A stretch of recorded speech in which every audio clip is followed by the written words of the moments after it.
स्कंध तथा बाहुचालन। सावधानी, कंधे के दर्द अथवा कंधे में चोट लगने पर इस अभ्यास को नहीं करना चाहिए। पैरों को थोड़ी दूरी पर रखिए। सांस लीजिए। दोनों हाथों को बगल से सिर के ऊपर उठाइए। हथेलियों को बाहर की ओर और उंगलियों को आपस में मिलाकर रखिए। अंतिम स्थिति में कानों को स्पर्श किए बिना हाथों को समानांतर रखिए। सांस छोड़िए। हाथों को बगल से नीचे लाइए। ये एक चक्र है। इस प्रक्रिया को एक बार और दोहराइए। संशोधित संस्करण। एक कुर्सी पर आराम से बैठ जाइए। अपने सिर और मेरुदंड को सीधा रखिए। सांस छोड़िए। हाथों को कुर्सी की बगल से नीचे लाइए। सांस लीजिए। दोनों हाथों को बगल से सिर के ऊपर उठाइए।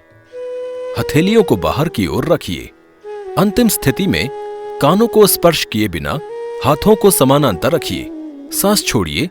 हाथों को बगल से नीचे लाइए। यह एक चक्र है। इस प्रक्रिया को एक बार और दोहराइए। स्कंध चक्र। पैरों में थोड़ी दूरी बनाकर सीधे खड़े हो जाइए। सांस लीजिए। हाथों को शरीर के बगल से कंधे के स्तर तक उठाइए। हथेलियों को ऊपर की ओर मोड़िए और हाथों को कोहनियों से मोड़िए। उंगलियों को अपने कंधों पर रखिए। सांस छोड़िए और दोनों कोहनियों को एक साथ वक्ष के सामने लाइए। सांस लीजिए। कोहनियों को एक गोलाकार मार्ग में ऊपर और पीछे की ओर उठाइए। सांस छोड़िए। कोहनियों को नीचे की ओर ले जाइए। दोनों कोहनियों को एक साथ वक्ष के सामने लाइए। इस प्रक्रिया को विपरीत दिशा से कीजिए। सांस छोड़िए। कोहनियों को एक गोलाकार मार्ग में नीचे की ओर और पीछे की ओर घुमाइए। सांस लीजिए। कोहनियों को ऊपर की ओर उठाइए। दोनों कोहनियों को एक साथ वक्ष के सामने लाइए। यह एक चक्र है। इस प्रक्रिया को एक बार और दोहराइए। संशोधित संस्करण। एक कुर्सी पर आराम से बैठ जाइए। अपने सिर और मेरुदंड को सीधा रखिए। सांस लीजिए। हाथों को शरीर के बगल से कंधे के स्तर तक उठाइए।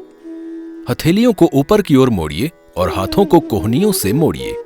उंगलियों को कंधों पर रखिए।